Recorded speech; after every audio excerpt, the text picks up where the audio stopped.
അസ്സലാമു അലൈക്കും. അപ്പോഴാണ് ഫൈസി അങ്ങോട്ട് കയറി ചെന്നത്.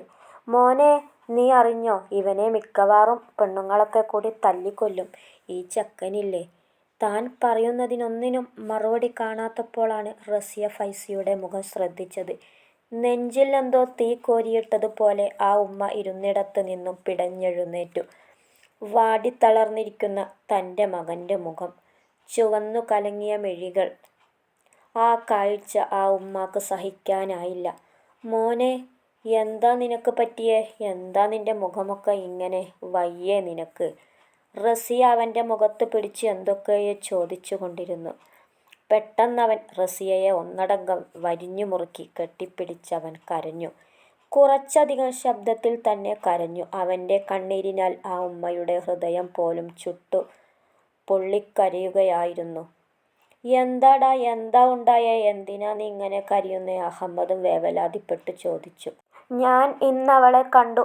ഇത്രയും ദിവസം ഞാൻ തേടി അലഞ്ഞവളെ ഞാൻ കണ്ടു. എൻ്റെ പ്രാണനെന്ന് കരുതിക്കൊണ്ട് നടന്നവളെ. അപ്പോഴും അവൻ കരയുകയായിരുന്നു. അതിനെന്തിനാ നീ ഇങ്ങനെ കരയുന്നേ? ആരാ അവൾ? റസിയാക്കൊന്നും മനസ്സിലായില്ല. അവൾ മറ്റാരുമല്ല, ആദിൻ്റെ പെങ്ങളാ. ആര്? ലൈലയോ? റസിയ ആശ്ചര്യത്തോടെ ചോദിച്ചു. ലൈലയെ കണ്ടിട്ടില്ലെങ്കിലും ആദിയും ഫൈസിയും പറഞ്ഞ് അവിടെ എല്ലാവർക്കും അവളെ അറിയാം. അതിന് നീ എന്തിനാ കരയുന്നേ? സന്തോഷിക്കുകയല്ലേ വേണ്ടേ? ആദി നിന്റെ കൂട്ടുകാരനല്ലേ, അവന് എല്ലാം അറിയുന്നതല്ലേ?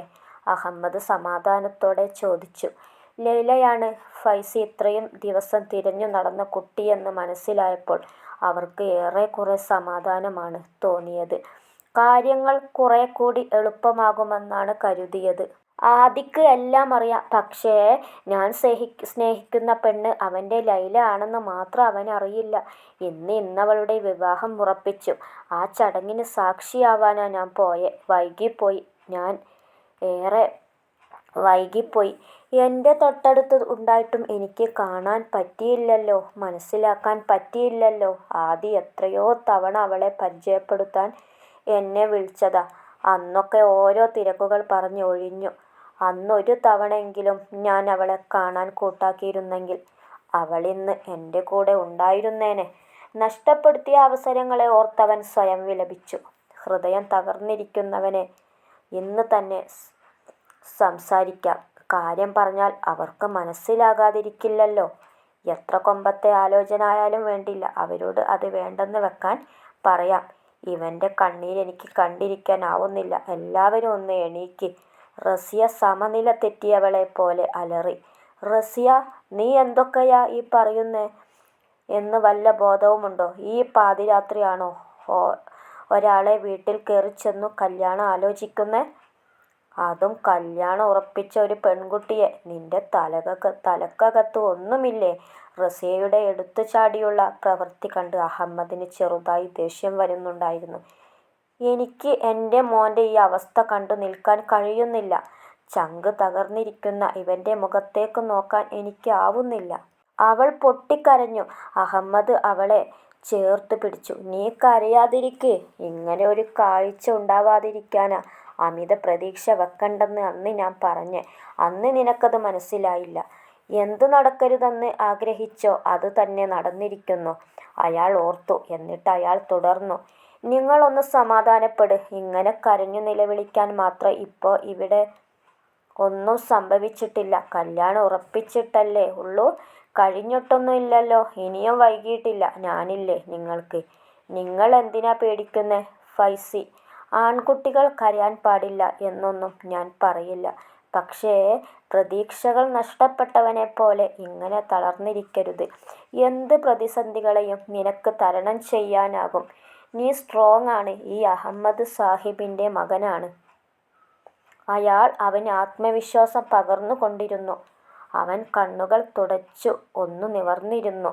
അഹമ്മദ് എന്താണ് പറയാൻ പോകുന്നതെന്ന് എല്ലാവരും ആകാംക്ഷയോടെ നോക്കി. ആദിൽ നിന്റെ കൂട്ടുകാരനല്ലേ? ഒരുപക്ഷെ ഞങ്ങളെക്കാൾ നിന്നെ അറിയാവുന്നവൻ. നീ ആദ്യം അവനോട് കാര്യം പറ. നിന്റെ സങ്കടം അവന് മനസ്സിലായില്ലെങ്കിൽ പിന്നെ ആർക്ക് മനസ്സിലാവാനാണ്? നീ ധൈര്യമായിട്ടിരിക്ക്. ബാക്കിയൊക്കെ നമുക്ക് പിന്നെ നോക്കാം. ഉപ്പാൻ്റെ ആ വാക്കുകളിൽ അവന് വീണ്ടും പ്രതീക്ഷകൾ വന്നു തുടങ്ങി. ഇന്നത്തെ ഫംഗ്ഷനൊക്കെ കഴിഞ്ഞ് ബിസിനസ് പരമായ കുറച്ച് ആവശ്യങ്ങൾക്കായി പുറത്തു പോയതായിരുന്നു അഹമ്മദ്. രാത്രി ഏറെ വൈകിയാണ് അയാൾ തിരിച്ചെത്തിയത്. അയാൾ വരുന്നത് വരെ ഫാത്തിമ ഉറങ്ങാതെ അയാളെ കാത്തിരുന്നു മുഷിഞ്ഞോടി.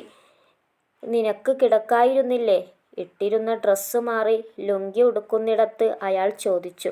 "നിങ്ങൾ വരാതെ കിടന്നാൽ ഉറക്കം വരില്ല, അതാ ഞാൻ. " അവൾ ഒന്ന് പുഞ്ചിരിച്ചു. "മക്കളൊക്കെ കഴിച്ച് കിടന്നോ? " "ആ, അവരൊക്കെ കഴിച്ച് നേരത്തെ കിടന്നു. ലൈല മോള് മാത്രം ഒന്നും കഴിച്ചിട്ടില്ല. വൈകുന്നേരം ചായ കുടിക്കാൻ വിളിച്ചപ്പോൾ വിശപ്പില്ലെന്ന് പറഞ്ഞു. ഇപ്പോ കഴിക്കാൻ വിളിച്ചപ്പോൾ അവൾ ഉറങ്ങി പോയിരുന്നു. എത്ര വിളിച്ചിട്ടും എണീറ്റില്ല. " "ആ, ബെസ്റ്റ്. അവൾ ഉറങ്ങിക്കഴിഞ്ഞാൽ പിന്നെ ഒരു ലോകവുമില്ലെന്ന് നിനക്കറിയാവുന്നതല്ലേ? " അയാൾ അവളെ ഓർത്തൊന്ന് പുഞ്ചിരിച്ചു. "ആബിക്ക, എനിക്കൊരു സംശയം. അവൾക്ക് അൻവറിനെ ഇഷ്ടപ്പെട്ടിട്ടില്ലേ? " ഫാത്തിമ മനസ്സിൽ വന്നത് മറച്ചു വച്ചില്ല. "അതെന്താപ്പോ അങ്ങനൊരു സംശയം? അവൾ അങ്ങനെ പറഞ്ഞോ? " "അവൾ പറഞ്ഞിട്ടൊന്നുമില്ല. എന്നാലും അവളുടെ മട്ടും ഭാവവുമൊക്കെ കണ്ടപ്പോൾ എനിക്ക് അങ്ങനെ തോന്നി. രാവിലെ മുതൽ അവൾ ഭയങ്കര സന്തോഷത്തിലായിരുന്നു. അവർ വന്നു പോയതിൽ പിന്നെ പെണ്ണിൻ്റെ ഒരു മിണ്ടാട്ടവും ഉണ്ടായിട്ടില്ല. അപ്പോൾ കേറിക്കിടന്നതാ. എനിക്കെന്തോ ഒരു വല്ലായ്മ പോലെ. ഈ കല്യാണത്തിന് ഇനി അവൾക്കിഷ്ടമില്ലെന്നാവോ? നല്ല ആളാ ഈ പറയണേ. നമ്മളെ കല്യാണം ഉറപ്പിച്ചപ്പോൾ എന്തൊക്കെ പുകിലുണ്ടാക്കിയതാ നീ. എനിക്കിപ്പോൾ കല്യാണം വേണ്ടെന്ന് പറഞ്ഞ് പട്ടിണി വരെ കിടന്നിരുന്നില്ലേ? എന്നിട്ടിപ്പോഴോ? ഞാനില്ലാതെ ഒരു നിമിഷം നിനക്ക് ചിന്തിക്കാൻ കഴിയുന്നുണ്ടോ? " "അത് പിന്നെ അവൾക്ക് എന്തോ നല്ല വിഷമമുള്ളതുപോലെ. അതുകൊണ്ടാ ഞാൻ പറഞ്ഞെ ഫാത്തി. ഇതൊക്കെ ഒട്ടുമിക്ക പെൺകുട്ടികൾക്കും ഉണ്ടാകുന്നതാ. അതുവരെ അവർ ജീവിച്ച വീടും വീട്ടുകാരെയും ഒക്കെ വിട്ട് വേറൊരിടത്തേക്ക് പോകുകയല്ലേ. പുതിയ ആൾക്കാരെയും സാഹചര്യങ്ങളും ഒക്കെ ഉൾക്കൊള്ളാൻ കുറച്ച് സമയമെടുക്കും. പെട്ടെന്ന് അതൊക്കെ ആലോചിക്കുമ്പോൾ ഉണ്ടാകുന്ന ഒരു ബുദ്ധിമുട്ടാണ് ഈ വിഷമം. അതൊക്കെ അവരുമായി അടുക്കുമ്പോൾ ശരിയായിക്കോളും. നീ വെറുതെ ഓരോന്ന് ആലോചിച്ച് ടെൻഷനാവണ്ട. കിടക്കാൻ നോക്ക്. " അയാൾ അതും പറഞ്ഞ് ലൈറ്റ് ഓഫ് ചെയ്തു. കിടന്നിട്ടും ഫാത്തിമയുടെ മനസ്സ് അസ്വസ്ഥമായിരുന്നു. അല്ലെങ്കിലും മക്കളുടെ ഉള്ളൊന്ന് പിടഞ്ഞാൽ അത് അമ്മമാരോളം മറ്റാർക്കും മനസ്സിലാവില്ലല്ലോ. റൂമിൽ ടീം ലൈറ്റും ഇട്ട് ഉറങ്ങാതെ കിടക്കുകയാണ് ഫൈസി. ലൈലയെ കണ്ടതു മുതലുള്ള കാര്യങ്ങൾ അവൻ്റെ ഉള്ളിൽ മിന്നിമറഞ്ഞുകൊണ്ടിരുന്നു. ചുണ്ടിൽ മായാത്ത പുഞ്ചിരിയുമായി ആ കോണിപ്പടവുകൾ ഇറങ്ങി തൻ്റെ മുൻപിൽ വന്നു നിന്നവൾ. ഞാൻ നോക്കിയപ്പോൾ ഉണ്ടായ ആ മിഴികളിലെ പിടച്ചിൽ, അതെന്തിനായിരുന്നു? അവൻ്റെ ചുണ്ടിൽ കോണിൽ ഒരു പുഞ്ചിരി സ്ഥാനം പിടിച്ചിരുന്നു. പിന്നീട് നടന്ന കാര്യങ്ങൾ ആലോചിച്ചതും ഉള്ളം പിടഞ്ഞു. അറിയാതെ തന്നെ കണ്ണുകൾ നിറഞ്ഞു. അവിടെ എല്ലാവർക്കും നിറഞ്ഞ സന്തോഷമായിരുന്നു. അവർക്കൊക്കെ ഈ ബന്ധത്തിന് അത്രമേൽ താല്പര്യമുണ്ടെന്ന് തോന്നിപ്പോയി. അങ്ങനെ ഉള്ളൊരിടത്തു ഞാൻ പോയി എന്താ പറയാ? ആദിക്കു ഞാൻ പറയുന്നതൊക്കെ ഉൾക്കൊള്ളാൻ ആകുമോ? ഉപ്പ പറഞ്ഞപ്പോൾ കുറച്ചൊക്കെ കോൺഫിഡൻസ് തോന്നിയിരുന്നു. പക്ഷേ ആലോചിക്കുമ്പോൾ പേടിയാകുന്നുണ്ട്. രാത്രി ആദി വിളിച്ചിട്ടും ഫോൺ എടുത്തിരുന്നില്ല. അവന് എൻ്റെ ശബ്ദം മാറിയാൽ പെട്ടെന്ന് മനസ്സിലാകും. പിന്നെ പറയാതെ വിടില്ല. നേരിൽ കണ്ട് തന്നെ എല്ലാം പറയണം. ഫോണിലൂടെ പറഞ്ഞാൽ ശരിയാവില്ല. ഫൈസി എല്ലാം മനസ്സിൽ തീരുമാനിച്ചുറപ്പിച്ചു. രാവിലെ ഏറെ വൈകിയിട്ടും കോളേജിൽ ഒന്നും പോകാതെ അടുക്കളത്തിണ്ണയിൽ ഇരിക്കുന്നവളെ ഫാത്തിമ ഒന്ന് നോക്കി. ഇന്നലെ ഉണ്ടായിരുന്ന പ്രസരിപ്പോ സന്തോഷമോ ഒന്നും തന്നെ ആ മുഖത്തില്ലെന്ന് അവൾക്ക് മനസ്സിലായി. "എന്താ മോളെ, കോളേജിലൊന്നും പോകുന്നില്ലേ? വയ്യേ നിനക്ക്? " "എനിക്കിപ്പോ ഈ കല്യാണം വേണ്ട. " ഫാത്തിമ ചോദിച്ചതിന് അങ്ങനെയാണ് അവൾ മറുപടി പറഞ്ഞത്. "അതെന്താപ്പോ അങ്ങനെ? അൻവർ നല്ല മോനല്ലേ? വീട്ടുകാരും നല്ലവരാ. നിനക്കും അവനെ ഇഷ്ടായില്ലേ? " "അതൊന്നുമല്ല. എനിക്കിപ്പോ നിങ്ങളെ ഒന്നും പിരിഞ്ഞു പോവാൻ വയ്യ. ഇപ്പോ തന്നെ എനിക്ക് കല്യാണം വേണ്ട. പ്ലീസ് ഉമ്മി ഒന്ന് അബ്ബാനോട് പറ. " മിഴികൾ നിറച്ച് പറയുന്നവൾ. "മോളെ, ഇതൊക്കെ എല്ലാവർക്കും ഉണ്ടാകുന്ന തോന്നലാ. ഇതിനെ ഒക്കെ നമ്മൾ തരണം ചെയ്തേ പറ്റൂ. നമ്മൾ പെണ്ണുങ്ങളെക്കാൾ സ്ട്രോങ് ആയിട്ട് ആരാ ഈ ഭൂമിയിലില്ലേ? നീ ഉണ്ടായത് മുതൽ നിന്നെ ഒരാളെ കൈ പിടിച്ചു ഏൽപ്പിക്കുന്നത് സ്വപ്നം കണ്ട് നടക്കുന്നതാ നിന്റെ അബ്ബ. ഇന്നലെ നീയും കണ്ടതല്ലേ അബ്ബാന്റെ സന്തോഷം. ഞാൻ ഇന്നേ വരെ അത്രയും സന്തോഷത്തിൽ ആ മനുഷ്യനെ കണ്ടിട്ടില്ല. എൻ്റെ മോള് വിഷമിക്കണ്ട. അബ്ബ എല്ലാം നല്ല പോലെ ആലോചിച്ചിട്ടാകും ഇങ്ങനെ ഒരു തീരുമാനം എടുത്തിട്ടുണ്ടാവുക. നിനക്ക് ദോഷം വരുന്നതൊന്നും ഇവിടെ ആരും ചെയ്യില്ല. എല്ലാം നിന്റെ നന്മക്കാണെന്ന് കരുതിയാൽ മതി. ഫാത്തിമ അത്രയൊക്കെ പറഞ്ഞതുകൊണ്ട് തന്നെ മറുത്തൊന്നും പറയാൻ അവൾക്ക് കഴിഞ്ഞില്ല. അല്ലെങ്കിലും ഇക്കണ്ട കാലമത്രയും അവർ പറയുന്നത് അനുസരിച്ച് ശീലിച്ചവൾക്ക് എങ്ങനെ മറുത്തു പറയാനാകും? ഇത്രയൊക്കെ പറഞ്ഞിട്ടും ഒന്നും മിണ്ടാതെ തല കുനിച്ചിരിക്കുന്നവളുടെ മുഖം പൊക്കി ഫാത്തിമ നോക്കി. ആ കണ്ണുകൾ പെയ്തുകൊണ്ടേയിരിക്കുകയായിരുന്നു. അവൾ ലൈലയുടെ നെറുകിൽ ഒന്ന് മുത്തി. ഒരു ആശ്വാസത്തിനെന്നോണം അവൾ ഫാത്തിമയെ കെട്ടിപ്പിടിച്ചു കരഞ്ഞു. നീ ഇങ്ങനെ ചടഞ്ഞുകൂടി ഇരിക്കാതെ പോയി ഫ്രഷ് ആയിട്ട് വാ. കോളേജിൽ പോകുന്നില്ലെങ്കിൽ വേണ്ട. അബ്ബാക്കൊക്കെ നിന്നെ ഈ കോലത്തിൽ കണ്ടാൽ സഹിക്കൂലാട്ടോ. വേഗം ചെന്ന് ഫ്രഷ് ആയിട്ട് വാ. ഫാത്തിമ അവളെ തള്ളിവിട്ടു. നിങ്ങൾ ഇതെങ്ങോട്ടാ പോണേ? പുറത്തു പോകാൻ റെഡിയായി ഇറങ്ങിയ ഫാത്തിമയെയും ആബിദിനെയും നോക്കി ആദി ചോദിച്ചു.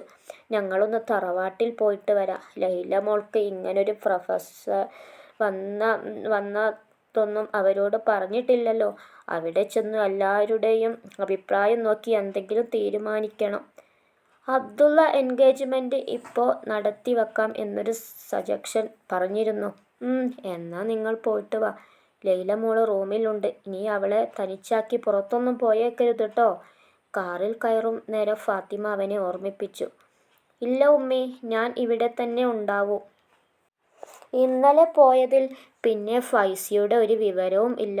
ഫോണിൽ വിളിച്ചിട്ട് കിട്ടുന്നുമില്ല. മെസ്സേജിന് റിപ്ലൈയും കാണാനില്ല.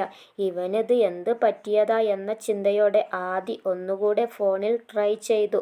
അതിനും മറുപടി ഒന്നും ഉണ്ടായില്ല.